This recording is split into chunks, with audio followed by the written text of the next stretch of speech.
तो क्या चंद्रशेखर आजाद रावण से अब हाथ मिलाने जा रही हैं बसपा सुप्रीमो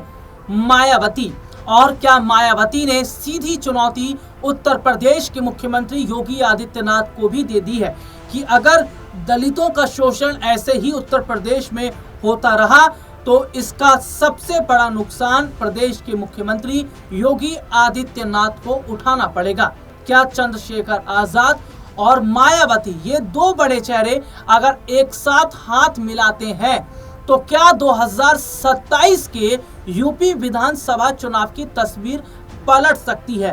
दरअसल अपने दर्शकों को बता दें कि उत्तर प्रदेश में दलितों की जो संख्या है वो 20% से ज्यादा है और जिस तरीके से लगातार दलितों के मुद्दों को चंद्रशेखर आजाद रावण उठा रहे हैं और दलित इस बात को समझ रहे हैं कि चंद्रशेखर आजाद रावण का दलितों के साथ उतरना यानी कि अब उनका ही साथ दिया जाए और मायावती ये सब देख रही हैं, लेकिन मायावती को भी दलितों के प्रति ये जताना पड़ेगा कि वो भी दलितों के साथ है। और ऐसे में देखा जा रहा है कि जहां चंद्रशेखर आजाद रावण को फंसाने की कोशिश की जा रही है, उन पर गिरफ्तारी की तलवार लटक रही है, उन पर जो है ये देखा जा रहा है कि सांसदी छीनने तक की बात उनकी हो रही है। और ये सब देखकर बसपा सुप्रीमो मायावती अब चुप्पी तोड़ रही है और क्या कहती हैं कि दलित को अकेला ना समझा जाए क्योंकि दलितों के साथ हम खड़े हैं। दरअसल अपने दर्शकों को बता दें कि अभी हाल ही में एक घटना घटी थी जहां एक दलित बच्ची के साथ में दुष्कर्म किया। कौशाम्बी में एक घटना घटी दलित बच्ची के साथ में और चंद्रशेखर आजाद रावण उस बच्ची के परिजन से मुलाकात करने जा रहे थे, लेकिन बच्ची के परिजन से चंद्रशेखर को मुलाकात नहीं करने दिया जाता बल्कि इल्जाम और चंद्रशेखर पर लगाया जाता है कि वो राजनीति कर रहे हैं दलितों की, वो माहौल को खराब कर रहे हैं। तो यहाँ पर देखा गया कि उनके समर्थकों ने प्रयागराज में दंगा भी किया और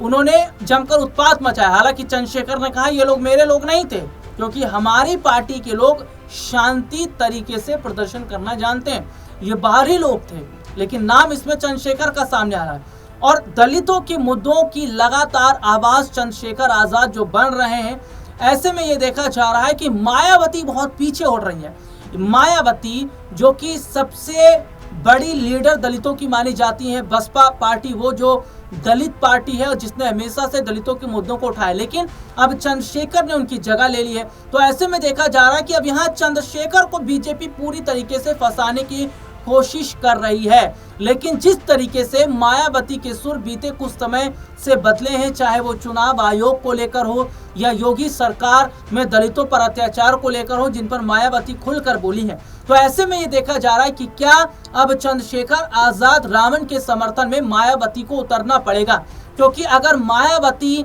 यहाँ पीछे हटती हैं तो दलितों का विश्वास मायावती से फिर उठता नजर आएगा। और अभी हाल ही में देखने को मिला उत्तर प्रदेश से ही एक दलित युवती को केरल ले जाया जाता है जहां उसका धर्मांतरण जो है वो करवाया जाता है। तो ऐसे में दलित जो लोग हैं उनको जिस तरीके से शोषित किया जा रहा है, उन्हें ना